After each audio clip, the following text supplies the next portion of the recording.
I helped a wounded alien during first contact. Earth ordered me not to come back. The transmission lasted 11 seconds. That's what the logs said. 11 seconds of compressed, non-repeating signal burst, arriving on a frequency so far outside standard communication bands that 3 separate automated systems flagged it as equipment noise and discarded it. It only survived because of a low-priority archiving protocol that a junior analyst at the Deep Space Monitoring Facility in Longyearbyen, Norway had quietly implemented 6 months earlier, not as official procedure but out of personal curiosity. Her name was Dr. Mara Ose, astrophysicist, 31 years old. Formerly with the European Space Agency's Radio Astronomy Division, currently seconded to the United Nations Office for Outer Space Affairs under a program that officially monitored debris fields and solar weather. Unofficially, the program existed because 17 governments had quietly agreed, after the Kepler data revisions of 2031, that the probability of non-human intelligence in the galaxy was no longer a question of if but when, and that someone needed to be listening when arrived. Mara was on a 12-hour overnight shift when the signal hit. She almost didn't notice. She was halfway through a cold cup of coffee and a procurement report for upgraded antenna calibration when the archive flag appeared in the corner of her secondary monitor, a blinking amber icon she'd programmed herself to indicate anomalous pattern retention. She opened it without urgency. By the time she understood what she was looking at, her coffee was on the floor. The signal wasn't random noise. It wasn't solar ejection artifact or instrument interference. It was structured, deeply, precisely structured, in a way that no natural process could produce. The compression ratio alone was beyond anything in the current human engineering catalog. Packed inside 11 seconds of transmission were layered harmonic sequences that, when unfolded algorithmically, contained what appeared to be mathematical constants. Pi, the Fibonacci sequence, prime number relationships, embedded within a larger framework that no one on the team could yet interpret. Mara followed protocol. She did not touch the data. She did not attempt to respond. She sealed the archive partition, flagged it with the highest classification marker in the system, and placed a secure call to the duty officer at ANUSA headquarters in Vienna. The duty officer contacted his superior. His superior contacted the UN Secretary-General's emergency line. By 0400 Central European Time, 14 people were awake and in encrypted communication across 9 countries. By 0600, that number was 47. By noon the following day, the signal had been confirmed by independent receivers in Chile, Western Australia, and a classified American installation in the Nevada high desert.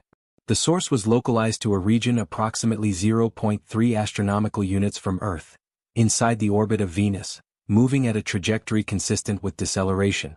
Something had arrived in the inner solar system. Something had been slowing down. And it had sent a message. The message, as best as anyone could determine in those first frantic hours, was not a greeting. It was not a declaration of war. It was something far more unexpected, far more difficult to respond to politically or militarily. It was a distress call. The UN Security Council convened an emergency closed session within 36 hours of confirmation. The meeting was not publicly announced. Press briefings that week focused on a regional climate summit and a peacekeeping rotation in West Africa. The signal's existence was kept inside a classification tier that fewer than 200 people on Earth knew existed. What those 200 people understood, and what the other 8 billion did not, was that the mathematics of the situation were both simple and terrifying. The signal source was decelerating. That meant propulsion. That meant technology. That meant intent. It was inside the solar system, which meant whatever had sent it had crossed interstellar space. A feat that, by human physics, required either extraordinary time investment or extraordinary energy or both. Whatever was out there had been traveling. Had chosen to come here. And had, at some point during approach, sent a signal on a frequency and in a format that suggested, at minimum, familiarity with human electromagnetic broadcasting history. They had been watching. Possibly for a very long time. The distress component of the signal was the part that created the most debate. 2 of the 14 original analysts argued it was not a distress call but a warning. One argued it was a navigational beacon. The majority consensus held that the mathematical structures closest to the signal's core payload matched universal distress conventions. Specifically, the same logical architecture that human theorists had proposed for interstellar emergency communication in a 2019 paper that had been considered largely theoretical at the time. Someone or something had read human academic papers, or had independently reached the same logical conclusion. Either possibility was staggering.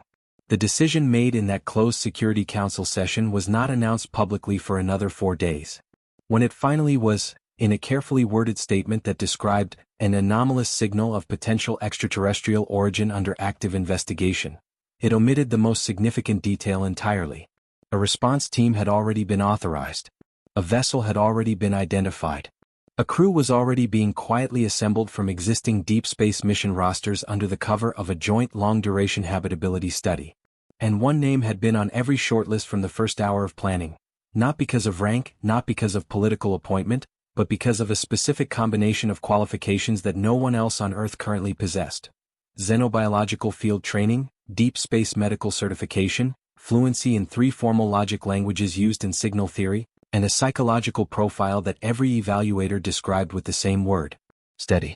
Commander Elias Vance had been on a weather research platform above the Arctic Circle when the call came through. He was 53 days into a solo endurance study.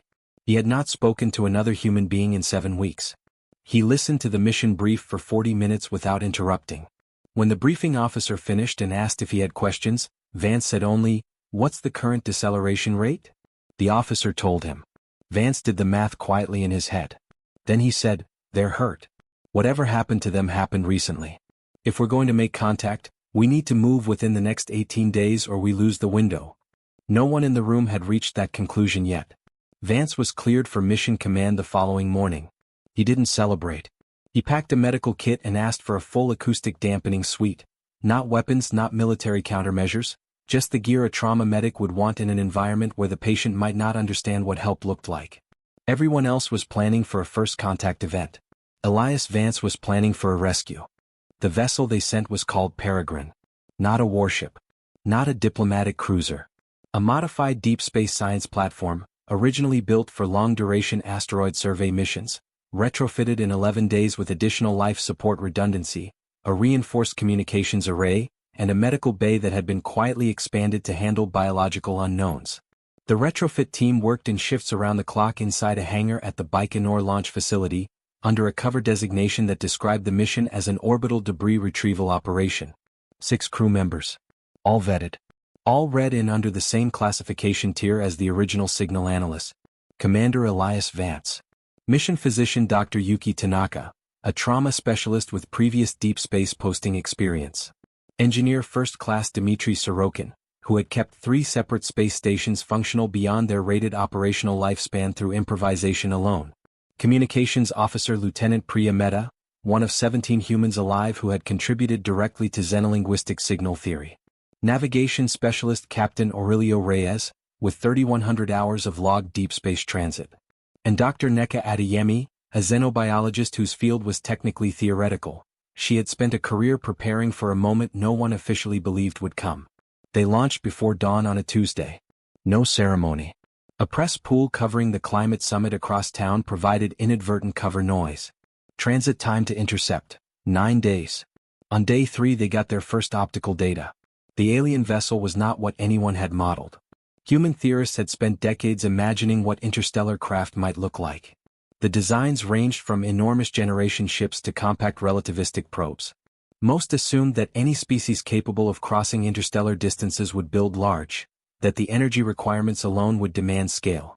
The object their long-range cameras resolved was not large. It was approximately 400 meters in its longest axis, which by human standards would have been a mid-sized research vessel. But it was not built in any geometry that suggested standard engineering logic. There were no obvious thruster bells, no radiator panels, no structural symmetry that implied load-bearing architecture. The surface appeared fractured along nearly a third of its length, not from impact, Adeyemi noted, but from internal deformation. As if something inside the vessel had expanded violently and partially contained itself. An explosion, Sorokin said flatly, studying the imagery. Internal. Isometric. Look at the fracture propagation. It started in the aft section and traveled forward. Whatever their propulsion system is, part of it failed catastrophically. That matches the deceleration irregularity, Reyes confirmed. They're not decelerating on schedule. They're drifting on residual momentum and whatever secondary systems survived. At current rate, they overshoot any reasonable orbital insertion and exit the inner system in approximately 22 days. Vance studied the imagery for a long time without speaking. The fracture pattern was extensive. The thermal signature, when Meta pulled it up, showed a core that was still warm, meaning the vessel retained some power, but the aft section read almost cold. In space, cold meant dead. How many could a vessel this size carry? He asked Adeyemi. She took a moment. Impossible to say without knowing their biology, their social structure, their design philosophy. Could be a crew of 5. Could be 200. The hull geometry doesn't give me enough to extrapolate density. The distress signal, Meta said. I've been working on the secondary layer, the part we couldn't decode in the first pass. She pulled up her workstation display.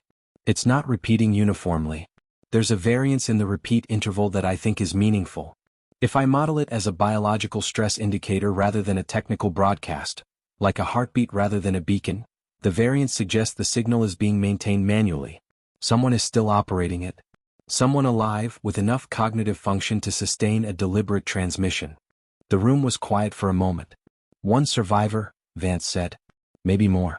But at minimum one still operational, still transmitting. Still hoping, Tanaka added softly. On day 7, the Peregrine crossed the threshold into what mission controllers on Earth were calling the engagement envelope. The range within which any response from the alien vessel would be possible within a meaningful time frame. They had been transmitting since day 1. Mathematical sequences first, following established first contact protocol. Primes, constants, geometric relationships. Then, on Meta's recommendation, they began transmitting the original signal back, unaltered, followed by a modified version with a single variable changed. A call-and-response structure. We hear you. We understand structure. We are capable of dialogue. On day 7, hour 3, the alien vessel responded. Not with language. Not with mathematics. With a change in its thermal signature. The cold aft section, the dead section, showed a brief, localized heat spike. Controlled. Deliberate. In a location that, based on the hull geometry, Sorokin identified as consistent with an airlock or docking interface. They know we're coming, Meta said. They're telling us where to approach, Vance replied. He filed his updated approach plan with Earth within the hour. Mission Control in Geneva acknowledged. Then, 8 minutes later, the speed of light delay making every exchange feel like a conversation through deep water, a secondary message arrived. Not from Mission Control. From a different channel entirely. A channel that routed through 3 separate governmental relay nodes before it reached them. The message was brief. It was signed by a joint authorization from the UN Security Council permanent members and countersigned by the heads of the 4 national space agencies involved in the mission. Commander Vance, under no circumstances is the Peregrine crew to make physical contact with the alien vessel or its occupants without explicit authorization from this committee. Maintain observation distance. Transmit all data in real time. Await further instruction. Acknowledge. Vance read it twice. He looked at Tanaka.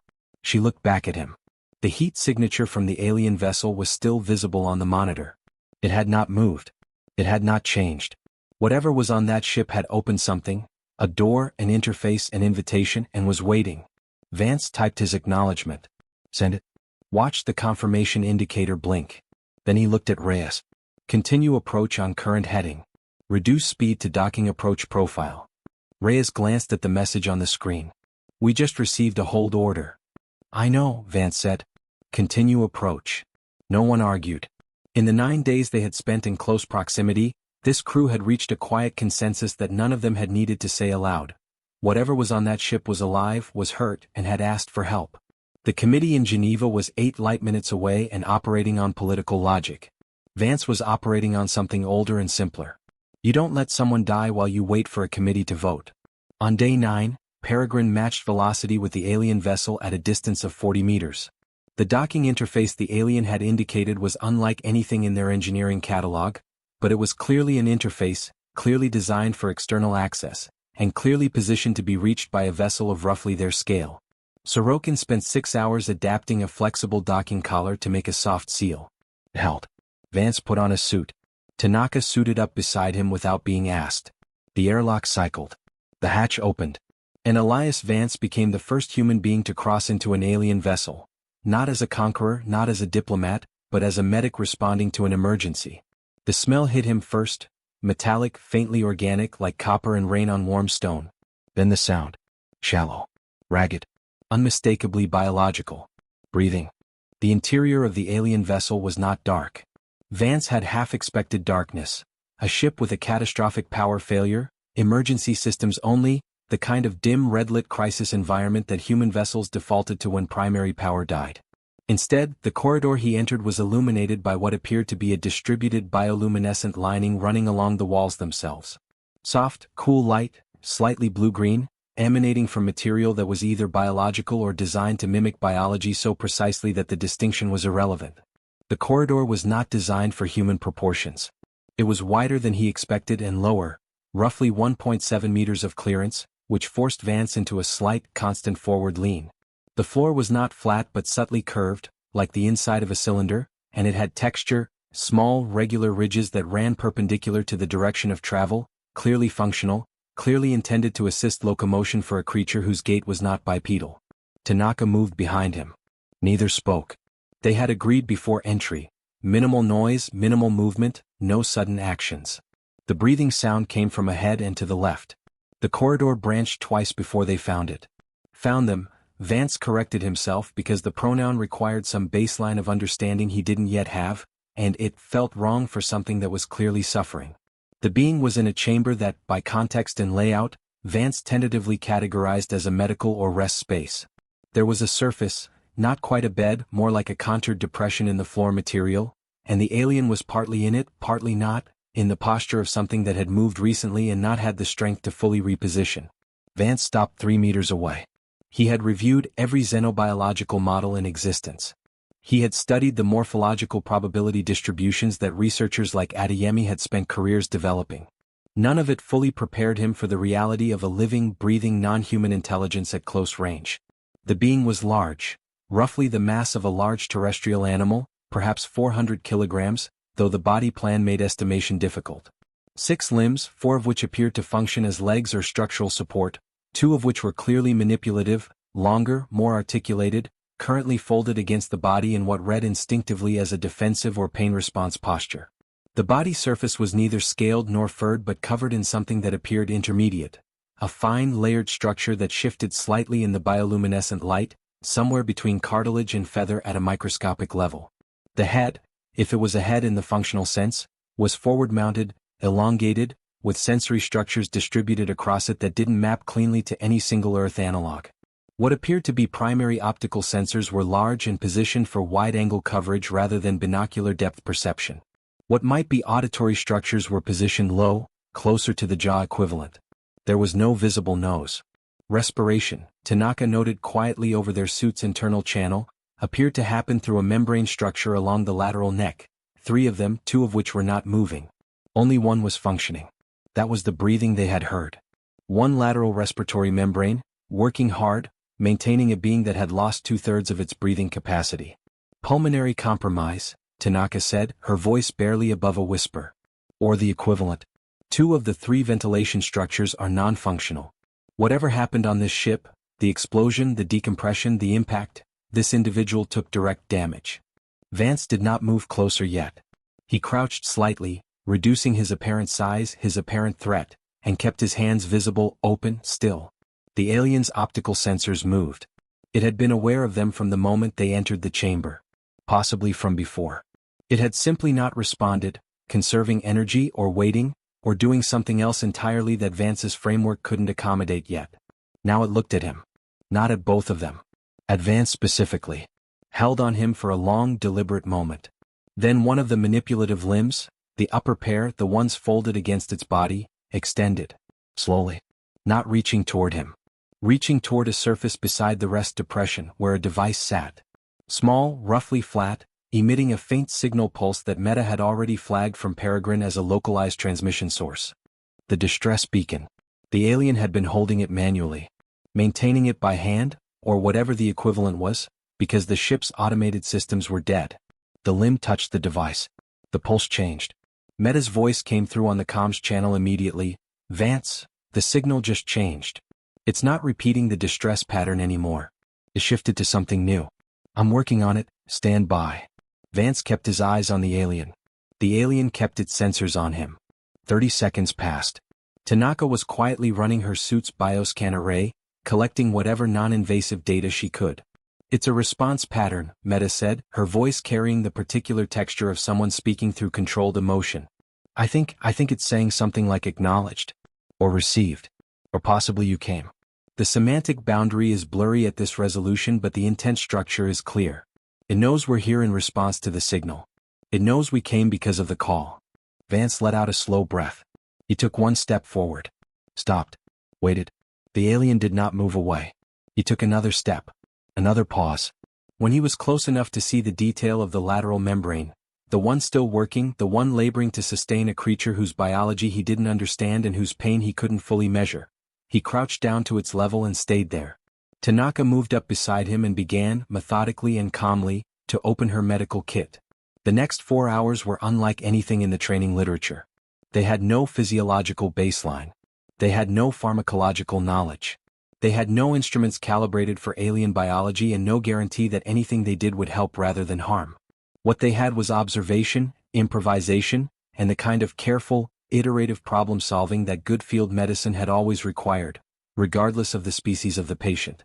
Tanaka identified the damaged respiratory membranes through passive thermal and acoustic scanning. The damage was mechanical, structural collapse from pressure differential, consistent with a rapid decompression event. The membrane tissue itself appeared intact. It was the support structure that had failed. If this were human, she said quietly, working through her reasoning aloud as she always did under pressure, I'd be looking at a pneumothorax. Collapsed lung, intact tissue, restoration of pressure differential to re-expand. The mechanism might be analogous here. Might be, Vance said. Yes, might be. She had brought a portable pressure therapy unit designed for human thoracic emergencies. She spent 40 minutes designing a modified external application that would work without penetrating the alien's body, working from the membrane structure's apparent mechanics, making decisions she knew she couldn't fully validate. When she applied it, the alien went very still. Not the stillness of threat response. The stillness of something paying attention to what was happening inside its own body. The second membrane, the middle one, flickered. Then it moved. Inhaled. Tanaka's hands were shaking slightly when she pulled them back.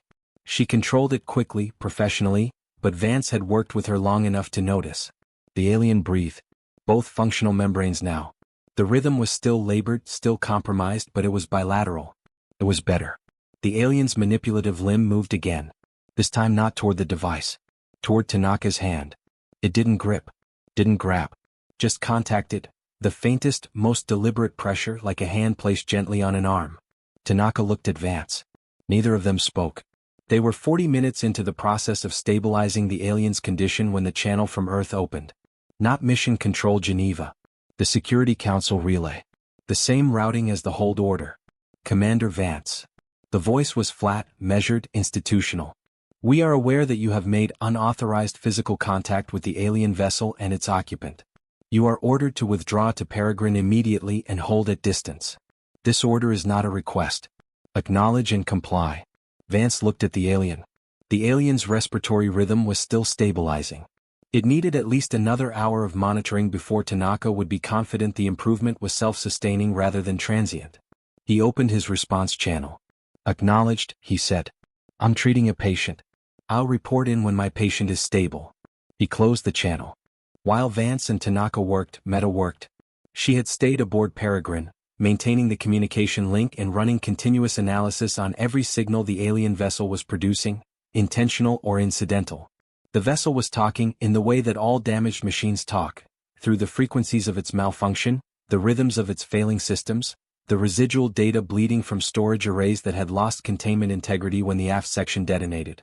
Meta had not been trained for this specifically. No one had.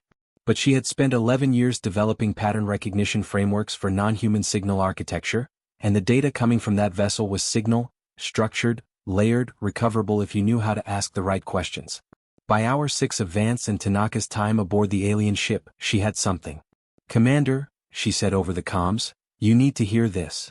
Vance was monitoring the alien's respiratory function from 2 meters away, giving it space while Tanaka continued passive scanning. He moved to a quieter corner of the chamber, if quiet was even a meaningful concept in a space where every surface seemed to have some kind of ambient resonance, and kept his voice low. Go ahead. The storage bleed I've been pulling from the aft section, the destroyed compartment, it's fragmented, heavily corrupted, but I've been running reconstruction algorithms and I'm getting coherent sequences. I think I'm reading their logs. Mission records. Whatever the equivalent is. What are they saying? Pause. Not hesitation, calculation. Meta chose her words with the precision of someone who understood that imprecision in her field had consequences. This isn't their first visit, she said. Vance said nothing. Waited. The earliest coherent entry I can reconstruct predates our signal by a significant margin. I'm working on calibrating their time system to ours, but based on stellar positioning references in the data, I'm looking at prior observations that go back at least 60 years. Possibly more. The degradation makes the early records hard to pin down. 60 years. Vance did the math without wanting to. 1965. The early space age.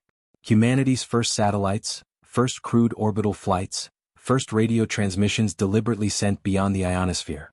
They've been watching us since we started broadcasting into space, he said. Watching is probably too strong a word based on what I can read, Meta replied. The records I can access look more like periodic survey check-ins. The kind of data collection you do on a developing situation you weren't sure how to categorize yet. Categorize how? That's the part I'm still working through. The semantic structures in their records aren't fully decoded. I'm pattern matching against the signal framework we've built over the past 9 days, and I'm maybe at 30% confidence on anything I tell you right now. But there's a recurring conceptual marker in the records that I keep encountering, near references to Earth and near references to their own organizational structure.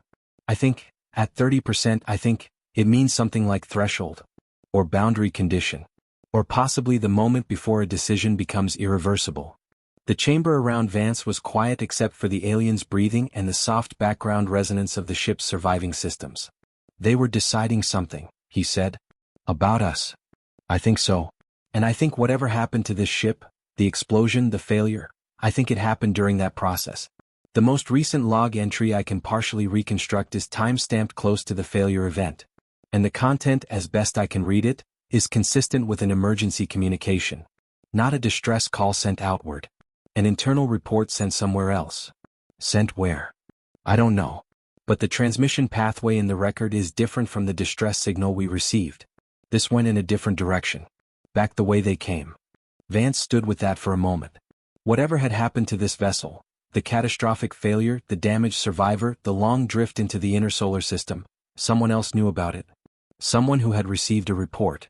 Someone who, right now, might be formulating a response to news that their ship was destroyed, their crew was dead or dying, and a species they had been quietly studying for 60 years had just made physical contact with the only survivor.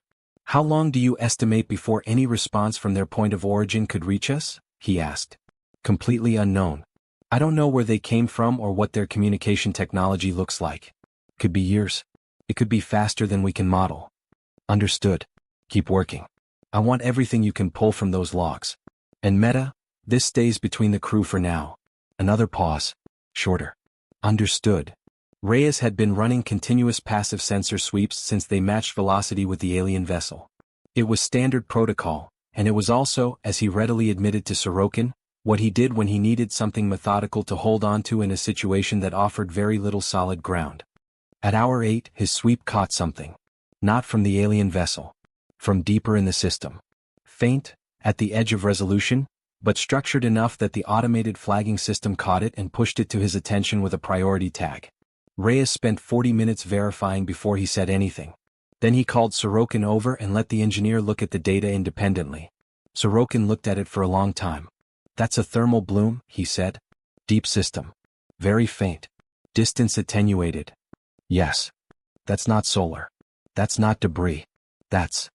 I know what it is, Reyes said quietly. A thermal bloom at that distance and that intensity, accounting for attenuation over the gap, implied a localized energy release consistent with deceleration burn. The signature pattern was different from any human propulsion system, different from any known natural phenomenon, but not different from the vessel that now floated 40 meters from their bow. Same propulsion architecture. Different vessel. How many? Sorokin asked. Reyes pulled up his best estimate.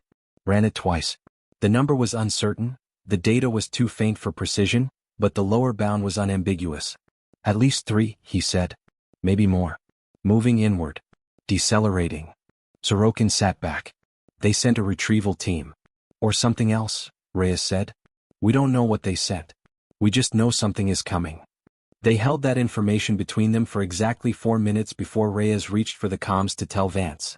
Vance received both pieces of information within the same hour, Meta's log analysis and Reyes's sensor contact, and he spent a long moment standing in the alien chamber, watching the survivor's respiratory membranes rise and fall in a rhythm that was now, cautiously, closer to stable than it had been when they arrived.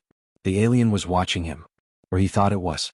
Its optical sensors were pointed in his direction and had been for a while, and there was something in the quality of that attention that felt less like passive observation and more like waiting. Like it understood that something was happening and wanted to know what came next. He crouched down to its level again. He had no translator.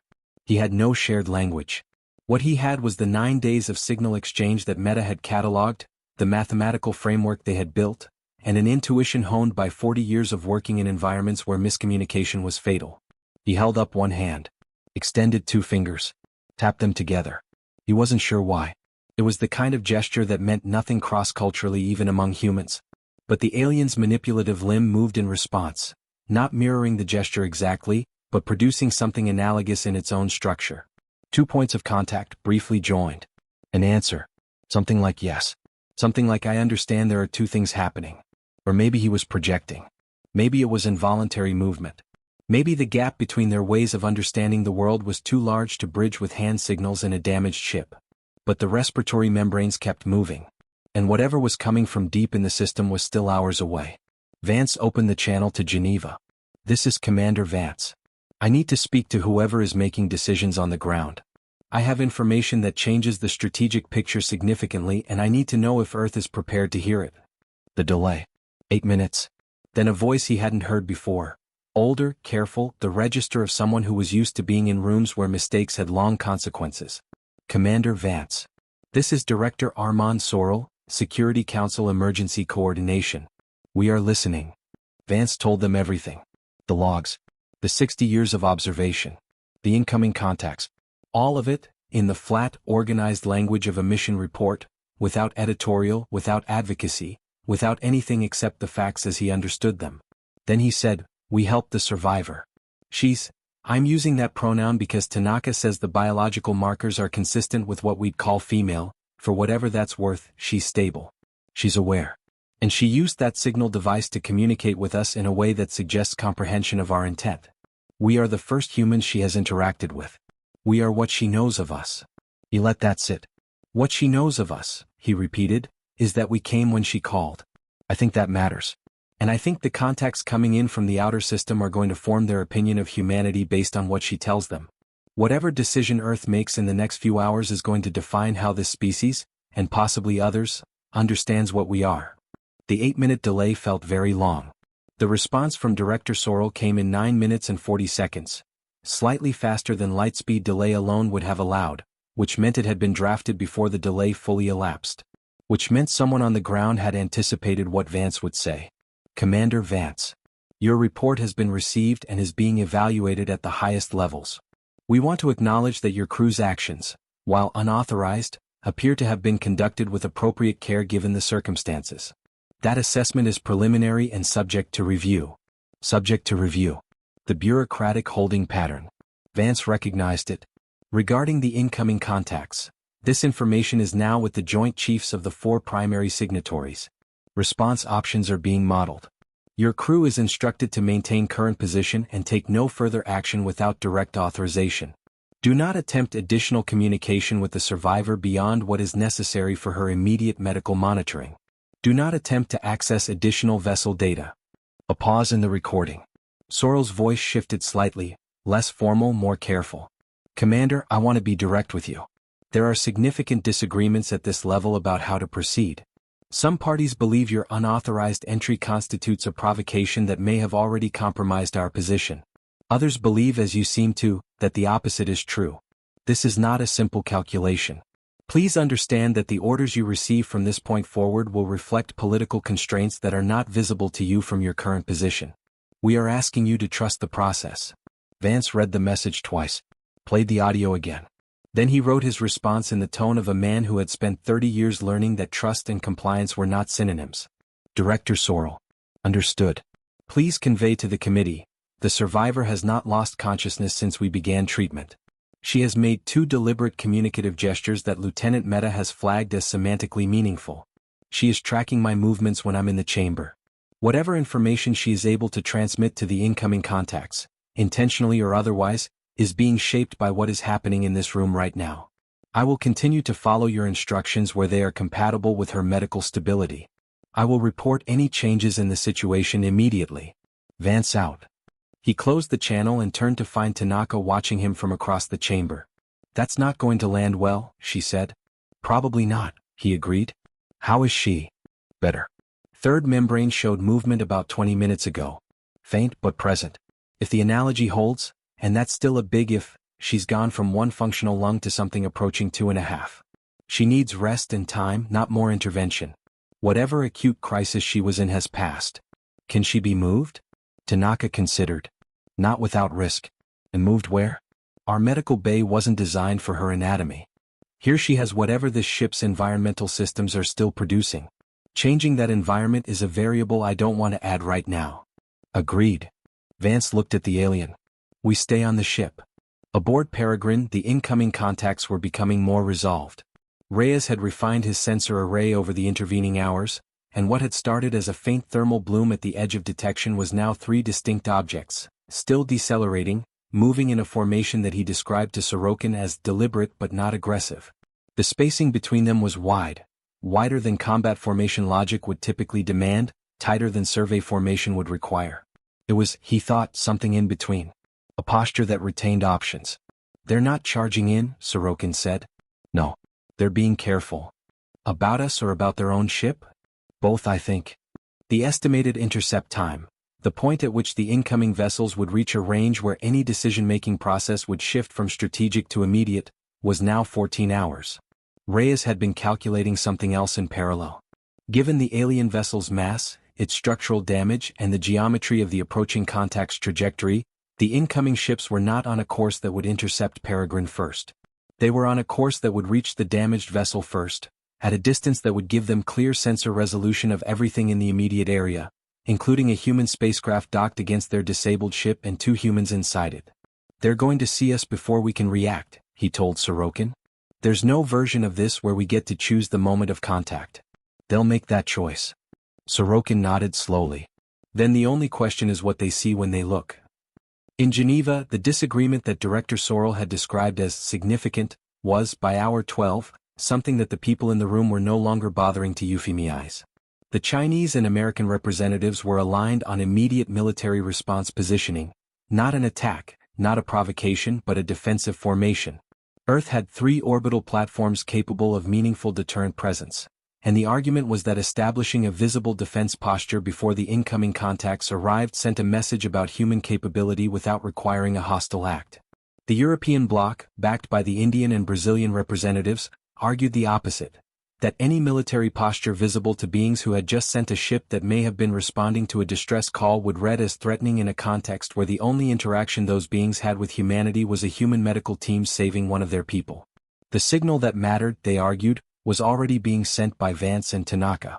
The Russians proposed a middle position the orbital platforms but do not orient them toward the incoming contact's approach vector. Presence without aim.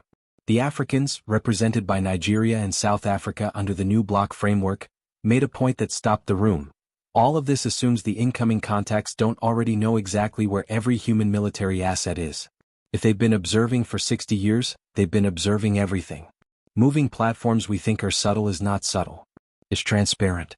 And transparent maneuvering that we pretend is not maneuvering is, from a strategic standpoint, the worst of all possible signals. The room went quiet for a moment.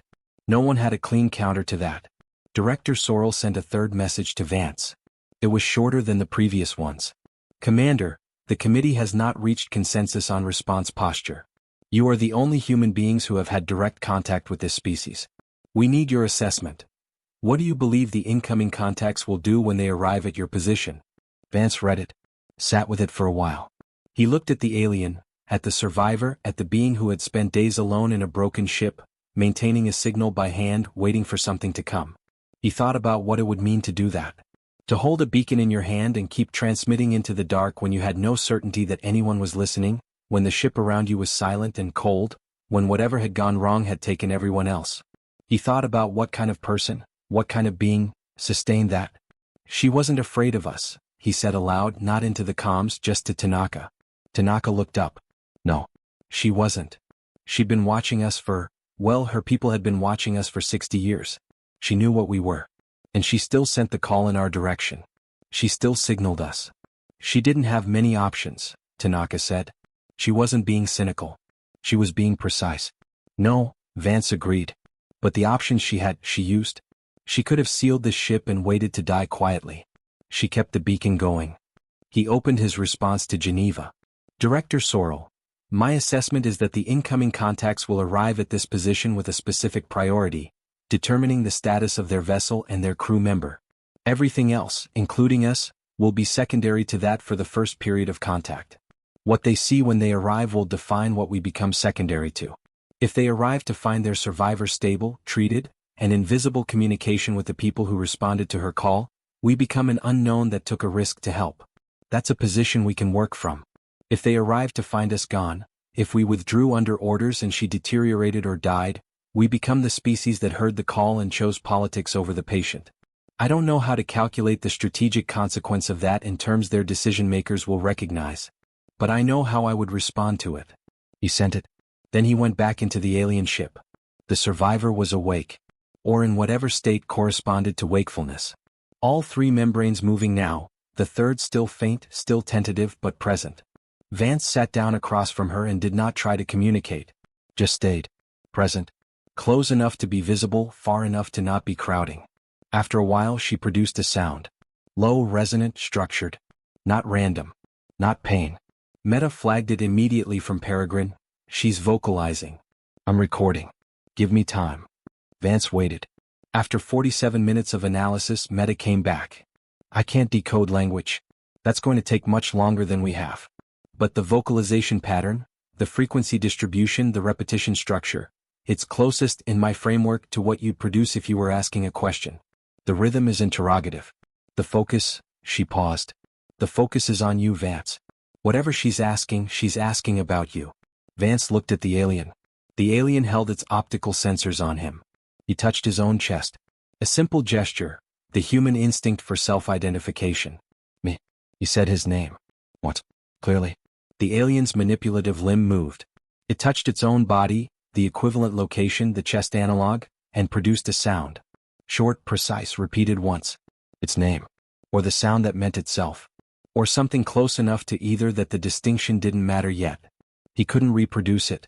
The phoneme structure was outside human vocal range. But Meta captured it and flagged it in the records. For the first time in the history of the species, a human being and a non-human intelligence had exchanged names. 14 hours from now, the being's people would arrive. And Vance still didn't know if Earth would order him off the ship before they did. They came in slow. That was the first thing Reyes noted, a detail that seemed small and turned out to be significant. The three incoming vessels decelerated far more aggressively than their approach trajectory had suggested they would, arresting momentum in a way that implied propulsion capability well beyond what the damaged ship had demonstrated. They chose to come in slowly. They had the option to arrive fast and chose not to exercise it. That's deliberate, Sorokin said, watching the telemetry. They don't want to spook us. Or they don't want to spook her, Reyes replied, nodding toward the alien vessel beyond the hull. The three ships resolved on visual at 8 kilometers. They were larger than the damaged vessel, considerably. The smallest of the three was roughly 3 times the mass, and the configuration was different. Less fractured geometry, more deliberate architecture, the lines of vessels that had not been through a catastrophic failure event. They were not identical to each other.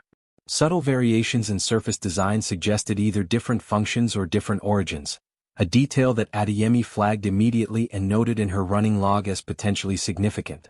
Fleet, she said quietly. Not a single unified force. Coalition maybe. Or different organizations responding to the same event. Like if multiple countries sent separate response ships to the same emergency. Nobody on Peregrine replied. They were all watching the screens. The formation held at 8 kilometers for 11 minutes. Then one vessel, the largest, which Reyes had designated Alpha, began moving again. Not toward Peregrine. Toward the damaged ship. A slow, measured approach on a line that curved carefully around Peregrine's position, making the arc wider than it needed to be for clearance. Giving them space. acknowledging them without confronting them. They know exactly where we are, Sorokin said. Yes, Reyes confirmed. The other two vessels remained at distance. Holding. Not moving. Not threatening, or at least not producing any energy signatures consistent with human models of weapons systems. Simply present. Watching.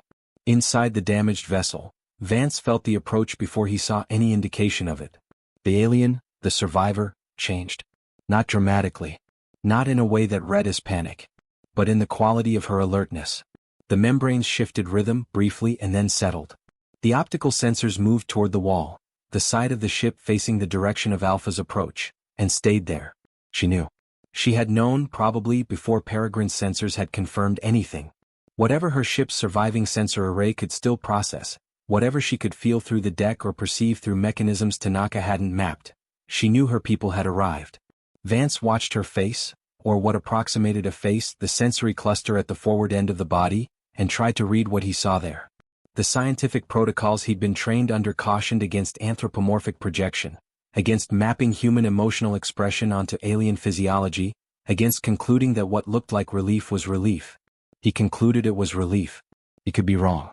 He was comfortable being wrong about that specific conclusion because the alternative, that a being who had spent an unknown number of days alone in a crippled ship in alien space, maintaining a distress signal by hand, surviving on one functional respiratory membrane, felt nothing when her people arrived, was harder to sustain as a hypothesis than the alternative. He moved to a position near the entrance of the chamber, visible, non-threatening, in the line of sight of anyone who entered. Then he waited. The docking interface that Sorokin had adapted for Peregrine could not accommodate the Alpha vessel's much larger collar. Whatever connection Alpha made with the damaged ship, it used a different port, deeper in the aft section, a fact that Reyes confirmed from Peregrine's passive sensors as a new pressure seal completed. Vance heard them before he saw them. Different sound than the aliens' breathing, heavier footfalls, more numerous, moving with the particular cadence of people who knew the floor plan well. 3 sets of what he categorized as movement, approaching from the aft section, slowing as they entered the corridor near the chamber. They stopped outside. Vance could not see them. The doorway, the passage between the corridor and the chamber, was behind him at an angle. He did not turn. He stayed visible, hands open, in the alien survivor's line of sight. The survivor's manipulative limb moved. The device, the distress beacon that she had maintained throughout her ordeal, produced a single pulse. Not the distress pattern. Not the acknowledged pattern from before. Something new. Something Meta confirmed from Peregrine 8 minutes later after recording it, that her analysis tentatively characterized as an introduction. A context signal. Here is the situation. Here is what happened. Here is who is here. The movement behind Vance shifted. And then one of them entered the chamber. It was larger than the survivor. Not enormously, 10 or 15% in linear dimension, which translated to significantly more mass. A different color distribution in the surface layers. Different proportions in the manipulative limbs, longer, more elaborately structured. The sensory cluster at the forward end of the body was more complex than the survivor's, with additional structures that Adeyemi later theorized were secondary sensory organs of a type that hadn't been detectable on the survivor due to her injury state. It stopped when it saw Vance. He had expected that. He had not expected what it did next. It moved 3 steps to the side, away from the direct line between itself and Vance, and lowered itself. Not to the ground. Not a prostration. A reduction in apparent size. A posture that, in human body language, would have read as non-aggression. As deference to the situation rather than dominance of it. Whatever briefing the survivor had sent through her device had been received. They stood there, the alien from the larger vessel and the human who had spent 3 days in this damaged ship, and looked at each other across a gap that was 1.5 meters wide and represented the entire history of 2 civilizations that had never spoken. Vance did not move. Did not reach out. Did not perform any gesture designed to signal anything. He just stayed present. The same way he'd been staying present with the survivor for 3 days. The same way a medic stays present with a patient who has been through something traumatic, not crowding, not performing, just there. The alien from the larger vessel turned its sensory cluster toward the survivor. They exchanged sounds, the vocalization pattern that Meta was cataloging as language, dense with meaning she couldn't yet access. The survivor's respiratory membranes moved in a rhythm that Tanaka noted over comms as more settled than she had measured in any of their previous monitoring. Then the larger alien turned back to Vance. And extended a manipulative limb. not reaching to touch. Extended toward him, open in a geometry that read, across every cultural and biological gap, as offering. Vance had not planned this. There was no protocol for this moment. The Security Council's instructions had not covered what to do when the being standing in front of you gestured in a way that suggested it wanted to shake hands. He extended his own hand. They did not touch. They stopped a few centimeters short, both of them simultaneously, as if both had arrived at the same conclusion, that the gesture was what mattered, not the contact. That they were performing the same thing in different anatomical vocabularies and both of them understood it. It was Meta who documented it properly. From Peregrine's optical sensors, she had been recording continuously. The image she captured, Peregrine's camera, low light, slightly grainy, through the alien ship's hull at the edge of resolution, showed two figures in a damaged spacecraft. One human, one not. Both with a limb extended. Both stopped just short of touching. When that image eventually reached the Security Council in Geneva, when it arrived on the screens of the 14 people trying to decide whether to order a military posture or a withdrawal, the room went quiet. Director Sorrell later said, in a memoir that was not published for 20 years, that the argument about what to do ended in that moment. Not because the image was dramatic. Because it was simple. Because it looked like two people who had found a way to be in the same room without either of them flinching. The order he sent to Vance after that image was received contained 12 words. Commander Vance, do what you're doing. We'll figure out the rest. Sorrell. The full exchange between the crew of Alpha and Vance's team lasted 6 hours. No words, not real words, not yet. No translation, no breakthrough moment of sudden mutual comprehension. What happened was slower and more careful and more real than that. An exchange of data, of gesture, of positioning, of presence. Adeyemi documented it all. Meta recorded every sound. Tanaka monitored the survivor throughout and filed a medical report that would later be called the most important clinical document in human history by people who hadn't been there and therefore had the luxury of perspective. When the 6 hours ended, the alien from the larger vessel made a gesture toward Vance that Meta had seen once before in the records. The same two-point contact, briefly joined, that the survivor had produced when he had first communicated. An acknowledgement. A receipt. Something like "I understand who you are now." Vance returned it. Then the alien returned to its ship.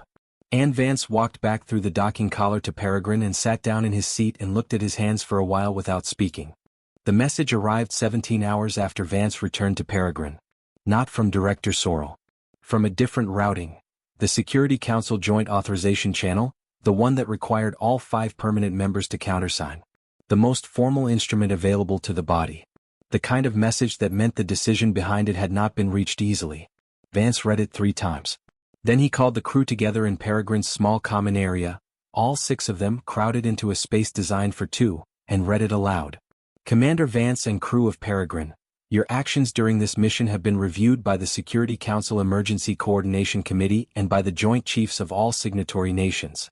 The committee acknowledges that the first contact event was managed with exceptional care and that the outcomes to date appear positive.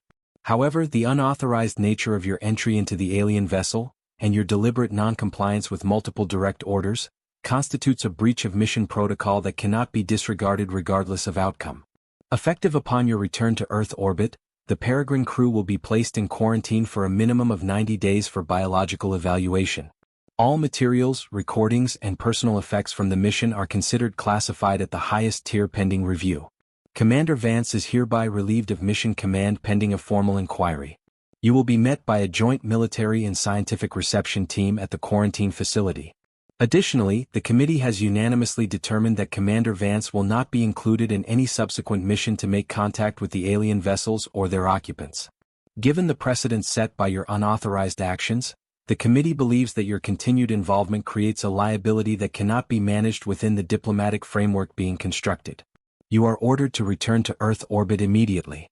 Acknowledge. Sorokin looked at the ceiling. Reyes looked at the floor. Tanaka looked at Vance. They're benching you, Adeyemi said. The plainness of it, the absence of softening, was somehow more supportive than anything more delicate would have been. Yes, Vance said. Because you saved her. Because I broke protocol to save her. The distinction matters to them. Does it matter to you? Meta asked. Vance folded the message printout and put it in his chest pocket. I'd do the same thing again. I know, Tanaka said. So would I. Nobody disagreed. The return to full Earth communication, with lightspeed delays now reduced as Peregrine had drifted somewhat closer in the time since the alien vessel's arrival, meant that the diplomatic machinery was moving faster than it had during the mission's first days. 3 separate governmental delegations had requested contact with the alien vessels. 2 academic institutions had submitted formal proposals for linguistic exchange programs. The UN Secretariat was drafting what would become, 6 months later, the first international framework for interstellar diplomatic engagement. None of it involved Commander Elias Vance. He understood. He wasn't entirely sure he disagreed. The people drafting frameworks and writing protocols had skills that he didn't: the patience for institutional process, the comfort with deliberate ambiguity, the ability to negotiate the space between what was possible and what was politically acceptable. The first contact event needed those people now. He had been the right person for the moment he had been in. That moment was over. What he hadn't anticipated was the final message from the alien vessel before Peregrine departed. It came through on the same frequency as the original distress signal. Meta caught it immediately and pulled it up on the main display with her hands slightly unsteady. It was not long. In transmission terms, it lasted approximately 40 seconds. Meta worked on it for 2 hours. What she could decode, at 60% confidence, the highest she had achieved on any portion of the alien language in the entire mission, was a layered transmission with 2 distinct components. The first component was directed at the incoming alien vessels. A status report from the survivor as best Meta could interpret it. Stable, treated, details of the contact event, nature of the beings who responded, assessment. The assessment was the part Meta translated with the most care and the most uncertainty. The closest English approximation she could construct, accounting for the semantic ambiguity in the alien structure, was, they came without being called to come. They came because the call existed. This is what they are. The second component was directed outward, not toward the alien vessels, not toward Earth. On a bearing that Reyes confirmed, when asked, pointed toward nothing in particular within their local stellar neighborhood. Toward open space. Toward whoever or whatever might be listening in the directions they hadn't yet catalogued. A broadcast. Wide angle. Deliberate. Meta translated it with the same careful hedging, the same acknowledgement of confidence limits, the same refusal to overstate what she could actually decode. The closest English approximation. Note that the third planet of this system contains a species that responded to an emergency transmission from an unknown source. Note that they entered the vessel without weapons. Note that they remained through the arrival of additional contacts without withdrawing. Note the attached data on their biology, their technology, their communication capacity. Recommend continued observation. Recommend reassessment of threshold status. Threshold status. The same conceptual marker Meta had found in the mission logs. The same recurring term near references to Earth and to a decision-making process that had apparently been ongoing for 60 years. The survivor had changed it. Whatever category Earth had occupied in the calculations of whoever was watching and waiting and measuring, it had been updated. The data that had been broadcast into open space carried a different assessment than the one that had preceded it. Vance read Meta's translation in his rack, alone, at 0200 ship time, when he couldn't sleep. He thought about what it meant for his species to have been observed for 60 years. For beings with the technology to cross interstellar distances to have looked at humanity, at its wars and its waste and its extraordinary, chaotic, contradictory sprawl across one small planet, and reached a conclusion about whether it was ready for something larger than itself. And to have been holding that conclusion as a question, an open file, a threshold not yet crossed. He thought about what it meant that the thing which had apparently moved the needle was not a military demonstration, not a technological achievement, not a diplomatic statement crafted by a committee. It was a medic who went into a broken ship because someone was hurt. Peregrine broke docking seal at 0630 and began its transit back toward Earth. Vance stood at the observation port and watched the alien vessels recede. The damaged ship was still there, it would take weeks of work before it could be moved, but Alpha and the 2 companion vessels had repositioned around it in a formation that looked protective. They were not leaving. Not yet. He stayed at the observation port until the vessels were points of light indistinguishable from stars. Then he went to his rack and wrote 2 documents. The first was a personal log entry, not for the mission record, not for the committee, just for himself. He wrote about what the alien's breathing had sounded like in the first moment he entered the chamber. He wrote about the quality of attention in her optical sensors. He wrote about the way the larger alien had positioned itself when it entered, that deliberate reduction in apparent size, that choice to take up less space than it could have. He wrote, they were not sure what we were. She had to decide whether to call to us, knowing we might not come or might come badly. She called anyway. I think that is the kind of decision that defines what you are, not what you know or what you have built. I think they were measuring us by whether we deserved to have been called. The second document was a formal request, submitted through the mission record and routed to Director Sorrell's office. Vance requested that the committee consider the possibility that the crew of Peregrine, all 6 of them, not just him, be made available to serve as consultants to whatever diplomatic and scientific teams were assembled for ongoing contact. Not as decision-makers. Not as commanders. As people who had been there, who had records, who had context that couldn't be transferred through briefing documents alone. He noted, in the final paragraph, that the survivor had a name, a sound she had offered him in the chamber of her broken ship, which Meta had recorded and which he could not pronounce but which he had not forgotten. He suggested that the diplomatic team make learning it a priority. It matters, he wrote, that we ask what someone is called before we begin deciding who they are. The committee granted the consultant request 6 weeks later, under conditions that Vance accepted without complaint. He spent 4 months in quarantine as ordered. He submitted to every evaluation, every debrief, every interview. He answered every question completely and without withholding. At the end of the quarantine period, a junior staff member from the UN Outer Space Affairs Office, a different person than the one who had handled the initial crisis, young, nervous, clearly still processing the magnitude of what she was now working on, came to his room with a data packet. It contained, among other things, a translation update from Meta's team.